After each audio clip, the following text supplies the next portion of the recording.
Transition elements and inner transition elements giving various properties, and due to that they are used for many purposes.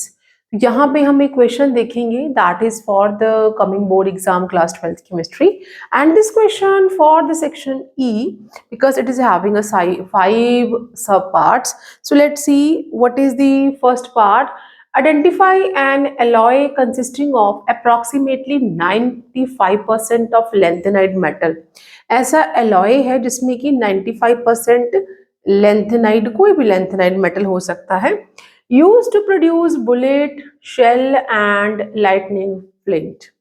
यहाँ पे जब हम alloy की बात कर रहे हैं, it is the mesh metal where 95% जो है वो lanthanide एलिमेंट या मेटल रहेगा एंड 5% जो है वो मैग्नीशियम, आयरन, एल्यूमिनियम, कुछ भी हम यहाँ पे ले सकते हैं. It is giving a more strength, जैसे कि स्टेनलेस स्टील है, ओवरकमिंग द करोजन प्रॉब्लम. तो यहाँ पे जो 95% लेंथेनाइड मेटल यूज किया गया है और एलॉय बताना है, सो that is the mesh metal. ठीक है, ये एलॉय है जिसपे 95% जो है वो लेंथेनाइड एलिमेंट या मेटल रहेगा. सेकेंड जो हमारा सब पार्ट है that is the complete the following equation.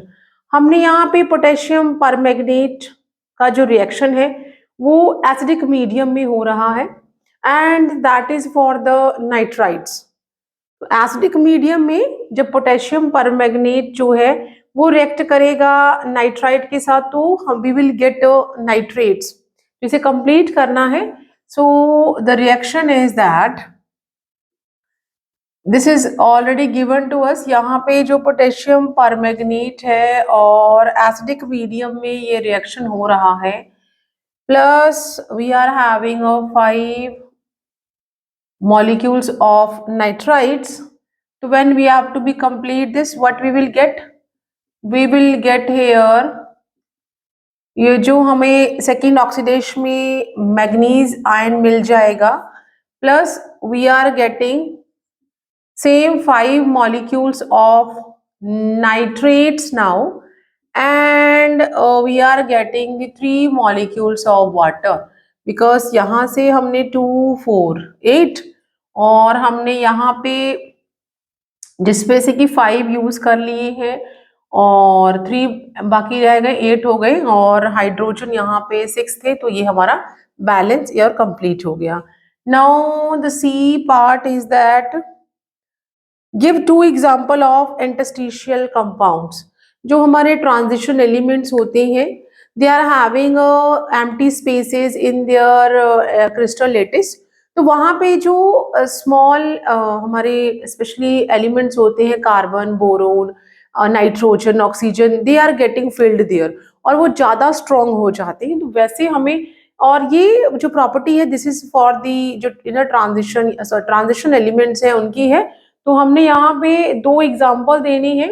Let's write titanium के साथ कार्बन एंड मैग्नीज के साथ नाइट्रोजन एंड आयरन के साथ हाइड्रोजन. हमें 2 बोला है, आपने कोई भी 2 लिख देने. और भी है हमारे पास बट हमने हमें 2 ही बोला हुआ है, तो we can write that these are the interstitial compounds, जिसमें कि जो एलिमेंट है स्मॉल इन साइज, जैसे nitrogen, carbon, hydrogen, boron, oxygen, वो जो उनकी फ्री क्रिस्टल लैटिस है वहां पे एडजस्ट हो जाते हैं. And these are the interstitial compounds. ठीक है ना, मीन्स आपने याद कर लेने हैं. कोई भी 2 या 1 आपको पूछते तो आपने लिख देना है. The next is write the decomposition of potassium permanganate at 513 Kelvin. तो यहाँ पे जो पोटेशियम परमैंगनेट है वो जब उसे हीट किया जाएगा 513 केल्विन पे, तो हीट हो रहा है और टेम्परेचर 513 केल्विन है. तो मीन्स अगर हम 513 में से 273 जो है वो माइनस करें तो what we are getting that 11, 4 and 240, near about 240 degree Celsius.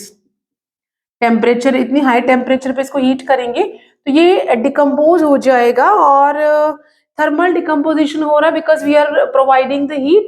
और यहाँ ये जो रिएक्शन है ये ना डिसप्रोपोर्शनेशन रिएक्शन है, मीन्स यहाँ पे सेम टाइम पे मैग्नीज रिड्यूस भी होगा और ऑक्सीडाइज भी होगा। तो यहाँ पे ये सबसे पहले हमें देगा potassium manganate, so that is O4, ठीक है। तो यहाँ पे ये हमें देगा पोटेशियम मैग्नेटेट जो कि ग्रीन कलर का सॉलिड होता है। पोटेशियम मैग्नेटेट यहाँ पे आ जाएगा, मैग्नेटेट ये ग्रीन कलर के सॉलिड में फर्स्ट हमें देगा। साथ में ये हमें देगा मैग्नीज फोर्थ आयन और manganese fourth oxide, not ion sorry, manganese fourth oxide देगा। यहाँ पे ये रिड्यूस हो गया है, प्लस साथ में हमें मिलेगा oxygen and along with that we will get oxygen here. तो हमें यहाँ पे जो हमने इसे बैलेंस कर दिया है तो we can just write here 2, सारा फिर बैलेंस हो जाएगा, राइट। अगर आप ध्यान से देखिए तो यहाँ पे जो मैग्नीज है उसका ऑक्सीडेशन स्टेट, ये तो 2 तो हमने बैलेंस करने के लिए लगाया है, तो दैट इज दी X और 8 में से 1 गया 7 इक्वल टू 0।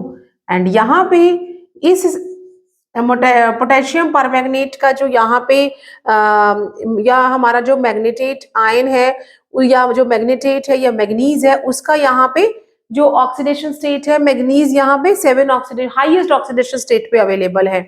अगर हम यहाँ देखें इसमें जो हमें पोटेशियम मैग्नेटेट मिला है तो दैट इज दी X+2, क्योंकि अब ये कंपाउंड बन गया है तो पोटेशियम पे 1 का साइन होता है, plus that is -2 and 4, that is 2 plus X and -8 equal to 0 and X -6 equal to 0, X equal to +6। तो यहाँ पे ये +7 ऑक्सीडेशन स्टेट पे अवेलेबल था, अब यहाँ पे ये +6 में, तो ऑक्सीडेशन स्टेट जो है वो क्या हो गया है, कम हो गया।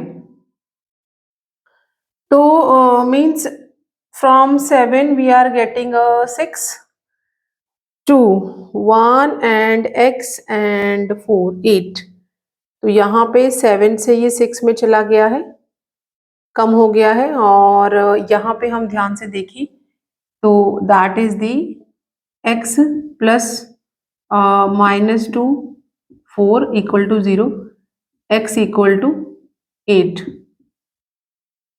तो यहाँ पे इसकी ऑक्सीडेशन स्टेट जो है वो बढ़ गई है और यहाँ पे कम हो गई है। तो यस, एक ये डिकम्पोजिशन, थर्मल डिकम्पोजिशन रिएक्शन है और डिस्प्रोपोर्शनेशन रिएक्शन का एग्जाम्पल है। एक साथ ही ऑक्सीडेशन स्टेट जो है वो कम हुई है और एक साइड में बढ़ गई है। तो यहाँ पे ये डिकम्पोजिशन जब होगा तो इस तरह से हमें पोटेशियम परमैंगनेट ग्रीन सॉलिड मिलेगा, साथ में हमें यहाँ पे फोर्थ आयन, यस, तो वी विल सॉरी यहाँ पे हमने 2 लिखना है, 2 लिखना है, मैग्नीज ऑक्साइड मिलेगा। और यहाँ पे जो इसकी ऑक्सीडेशन स्टेट है दैट वी आर गेटिंग 2 के साथ 4 हो गया है। एंड माइनस, ठीक है। और द लास्ट जो हमारा क्वेश्चन है that is the calculate the magnetic moment of M2, जो भी हमारा आयन है सेकेंड ऑक्सीडेशन स्टेट में एक्वस में अवेलेबल है और उसका एटॉमिक नंबर 30 है, उसका मैग्नेटिक मोमेंट फाइंड आउट करना है। अगर ये जो भी कोई मेटल है उसका एटॉमिक नंबर 30 है तो मीन्स वो जो मेटल है वो आपका जिंक है, जिंक का एटॉमिक नंबर 30 होता है।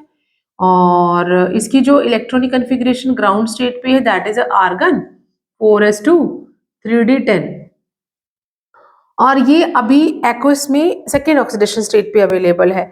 अगर सेकेंड ऑक्सीडेशन स्टेट पे अवेलेबल है तो दैट इज दी 2+ और क्या हो जाएगा Zn 30 नहीं रहेगा।